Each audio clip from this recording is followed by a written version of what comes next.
திரும்ப திரும்ப கேக்கில் ஏதாவது ஒரு மிஸ்டேக் பண்ணுறதே எனக்கு வேலையாக போயிடுச்சு. இந்த கஸ்டமர் எனக்கு டெலிவரிலாம் வாங்கிக்கிட்டு கையில் கேக் வாங்கிட்டு கால் பண்ணி சொன்னதுக்கப்புறம் தான் எனக்கே தெரியுது, ஐயோ இவ்வளோ பெரிய மிஸ்டேக் பண்ணிட்டோமா அப்படின்னு சொல்லிட்டு.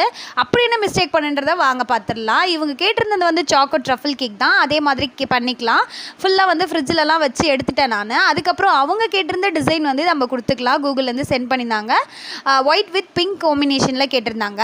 மேலே வந்து கெனாஷ் வந்துற மாதிரி இருக்கும். ஸோ அள்ளி தாராளமாக கனாச்சை வந்து நான் ஊற்றிக்கிறேன். நல்லா கெட்டியாக இருந்தது. இந்த டேஸ்ட்டுமே வேறு லெவலில் இருந்தது. எனக்கு சொல்லியிருந்தாங்க சூப்பர் டேஸ்ட்டாக இருக்குங்க. நீங்களும் சேலமாக இருக்கீங்கன்னா நம்மக்கிட்ட ஆர்டர் பண்ணணும்னு நினச்சிங்கன்னா ஸ்க்ரீனில் தெரியிற நம்பரை காண்டாக்ட் பண்ணி ஆர்டரை ப்ளேஸ் பண்ணிக்கோங்க. அப்படி என்னமா தப்பு பண்ண இந்த கேக்கில் சொல்லுமா அப்படின்னு சொல்லி பார்த்தீங்கன்னா, கஸ்டமர் கேட்டிருந்தது வந்து ஹார்ட்டின் ஷேப்பு, நான் பண்ணது round shape. But customer happy தான். ஃபைனலி டேஸ்ட் வைஸ் சூப்பராக இருந்ததுக்கா. எனக்கு திரும்ப இன்னொரு கேக் வேணும், நான் ஆர்டரை கண்டிப்பாக உங்கள்கிட்ட கொடுக்குறேன் அப்படின்னு சொல்லியிருந்தாங்க. இந்த வீடியோ பிடிச்சிருக்கா லைக் பண்ணிக்கோங்க, ஷேர் பண்ணிக்கோங்க, அப்படியே சப்ஸ்கிரைப் பண்ணிக்கோங்க. டட்டா பாய்.